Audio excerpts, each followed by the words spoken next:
En tout cas, il me revenait pas son homard à myrtille. Et il y avait que ça à bouffer, alors. Je te jure que si j'avais pas eu l'estomac dans le pantalon... L'estomac dans les talons. Oh, mais toujours à me corriger, monsieur, je sais tout.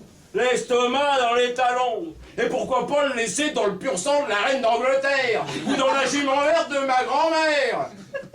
Oh, et puis je le connais pas, ce Thomas, moi. Tu me fatigues, tu comprends jamais rien, moi je démissionne. Salut, musicos. Laisse tomber, il t'entend pas. Il travaille. Il est malade. Non. Depuis 8 jours, il compose, qu'il a dit. Ah, il suit sa muse. Ouais.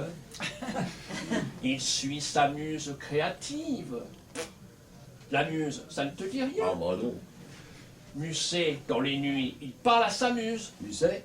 Oui, Je connais pas. Alfred de Musset. Alfred de Musset. Oui, Oui, je connais pas. il a vécu avec George Sand. George Sand. Oui, Je connais pas non plus. George Sand, l'écrivain du Berry, tu ne connais pas? Non, ils sont de la rue. Mais non, ils sont morts. Ah bon, j'ai pas su. Mais non! Ils sont morts il y a longtemps. Ils ont vécu au 19e siècle. Ils se sont connus vers 1833 ou 34. Enfin, je sais plus. Enfin, ça n'a duré qu'un an. Ah non. Ah oui. Dis donc. Alfred et Georges.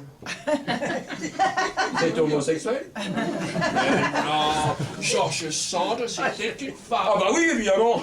Georges, c'était une femme. Eh oui. Donc, Musset, Alfred, c'était un poète. Ah. Et il a écrit Les Nuits. C'est un poète qui n'écrivait que la nuit. Non! Les Nuits, c'est le titre. Écoute, c'est pourtant bien connu. Il y a Les Nuits de Musset, Les Pensées de Pascal, le Boléro de Ravel, Le homard de myrtille. Eh bien, Alfred de Musset, c'était un poète qui, dans les nuits, parle à sa muse. Ah. Chaque poète a sa muse. Chaque poète. Oui, Alors, Zikos, c'est un poète. oui, Et il a sa muse. oui. Eh ben, j'ai jamais vu. Mais tu ne peux pas la voir, elle est virtuelle. C'est une image. Ah, une image. Virtuelle. Ben oui. N'as-tu jamais écrit de poème? Des poèmes? Oui. Pourquoi faire? Tu as raison. Il ne faut surtout pas poéter plus haut que son QI. Quoi? Rien. Décidément, il n'y a vraiment rien à faire. Tu ne comprendras jamais rien. Ouais, bah, je sais pas si je comprendrai jamais rien, mais je perds mon temps, moi, avec toi, parce que j'ai du boulot. Parce que maintenant, avec les balayeuses automatiques pour ramasser les Legos, faut se lever de bonne heure. Et le commerce n'attend pas. Tu crois que ça va tenir, le courant? C'est du bricolage.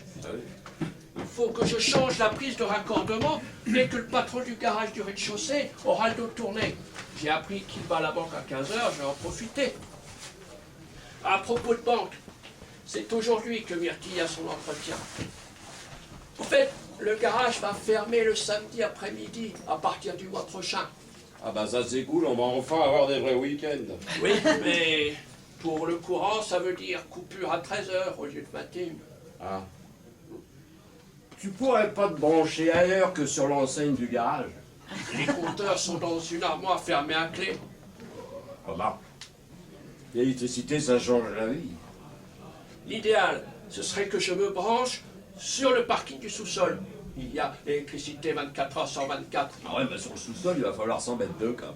C'est d'abord ce que j'ai pensé. Mais finalement, je peux me brancher au passage sur le palier. Ça m'évitera de débrancher en dehors des heures d'ouverture. La ronde du vigile de nuit ne passe pas par notre palier. Il faut juste saisir l'opportunité de le faire lors d'une coupure de courant. Ah bah alors ça, c'est le monde à l'envers. Pourquoi? Bah attendre une grosse panne ou une grève de l'EDF pour avoir l'électricité. N'oublie pas que nous sommes marginaux. Ah oui. Dieu soit loué.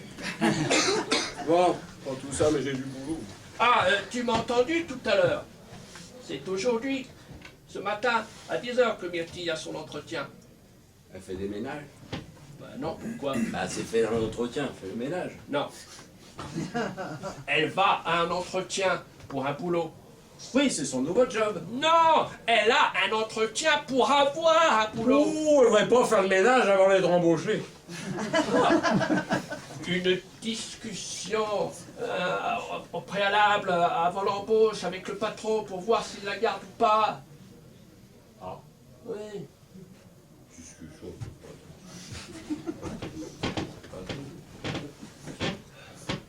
Il est spécial, hein. Pirate, c'est son surnom. En fait, ses copains l'appellent Picrate. Mais un soir de lucidité, il a ôté le C, pour faire plus classe, comme il dit.